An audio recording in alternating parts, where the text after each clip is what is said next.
नमस्कार, मैं हूं आपके साथ शिप्रा झा। भारत के खिलाफ लगातार जहर उगल रहे बांग्लादेश की अंतरिम सरकार के कार्यवाहक सलाहकार मोहम्मद यूनुस की गलतियों का खामियाजा अब देश भुगतने लगा है।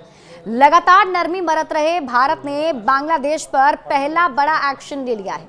भारत ने बांग्लादेश को नेपाल और भूटान को छोड़कर मध्य पूर्व, यूरोप और कई देशों में सामान के निर्यात के लिए दी गई ट्रांसशिपमेंट सुविधा को वापस ले लिया है। ये कदम मोहम्मद यूनुस के नेतृत्व वाली अंतरिम सरकार के बढ़ते भारत विरोधी रुख के मद्देनजर उठाया गया। इस फैसले से बांग्लादेश का नुकसान तय माना जा रहा है। भारत की पहली बड़ी कार्रवाई। हालांकि विदेश मंत्रालय ने कहा है कि भारतीय बंदरगाहों और हवाई अड्डों पर दिक्कतें पैदा होने के चलते ढाका को दी गई सुविधा वापस ले ली गई है, लेकिन इस कदम को मोहम्मद यूनुस के नेतृत्व वाली अंतरिम सरकार के बढ़ते भारत विरोधी रुख के खिलाफ भारत की पहली जवाबी कार्रवाई के रूप में देखा जा रहा है। हाल ही में चीन की अपनी 4 दिन की यात्रा के दौरान यूनुस ने भारत के पूर्वोत्तर पर टिप्पणी करके मुसीबत मोल ले ली। यूनुस ने पूर्वोत्तर को चारों तरफ जमीन से घिरा हुआ इलाका बताते हुए कहा कि यह जगह समुद्र तक पहुंचने के लिए ढाका पर निर्भर है। यूनुस ने किया भारत को नाराज। यूनुस की इस टिप्पणी ने भारत को नाराज कर दिया। यूनुस के इस बयान के बाद से विदेश मंत्री एस जयशंकर ने अपने बयान से साफ कर दिया है कि बांग्लादेश कितने गहरे पानी में है। जयशंकर ने कहा कि भारत न सिर्फ 5 बिम्स्टेक सदस्यों के साथ सीमा साझा करता है, बल्कि उनमें से अधिकांश को जोड़ता है, बल्कि भारतीय उपमहाद्वीप और आसियान के बीच बहुत कुछ इंटरफेस भी प्रदान करता है।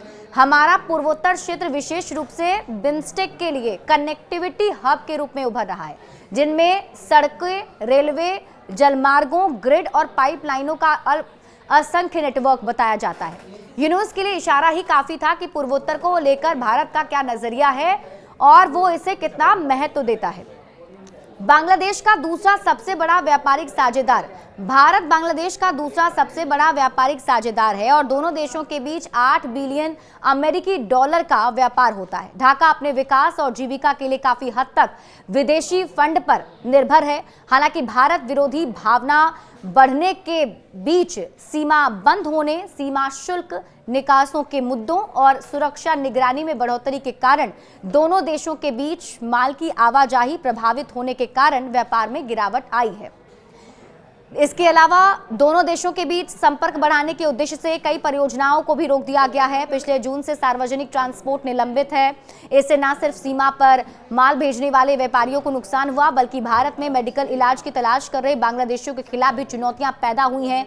यूनुस के लगातार उकसावे के बावजूद भारत लगातार संयम बरतता रहा। ट्रांसपोर्ट में दिक्कतों का हवाला देकर पहली बार भारत ने यूनुस को सख्त संदेश दे दिया है।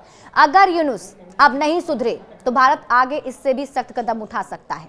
इससे भारत पर बिल्कुल असर नहीं पड़ेगा, लेकिन बांग्लादेश के सामने दिक्कतों का पहाड़ खड़ा हो सकता है।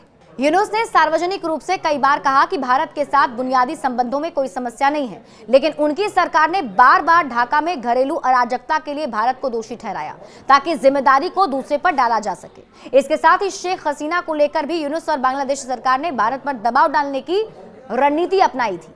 यूनुस अब तेजी से पाकिस्तान के करीब होते जा रहे हैं। पाकिस्तान के साथ ढाका की नई दोस्ती भारत के लिए न सिर्फ हैरान करने वाली बात है, बल्कि इसने नई दिल्ली को सावधान भी कर दिया है। वहीं देखिए, भक्षक के साथ जा मिला है बांग्लादेश। ढाका ऐसा देश के करीब जा रहा है जिसके साथ भारत ने बांग्लादेश को आजाद कराने के लिए 1971 में युद्ध तक लड़ा था, अपने सैनिक गंवाए थे और दुनिया भर का दबाव झेला था। अब दोनों देश भारत विरोधी भावनाओं के साथ अपने संबंधों को फिर से बहाल कर रहे हैं। पाकिस्तान की सेना अब दोनों देशों को भाई देश बताती है। रिपोर्ट्स के अनुसार बांग्लादेश पाकिस्तान से JF-17 थंडर लड़ाकू विमान खरीदने में दिलचस्पी दिखा रहा है, जिसे चीन पाक ने संयुक्त रूप से विकसित किया है।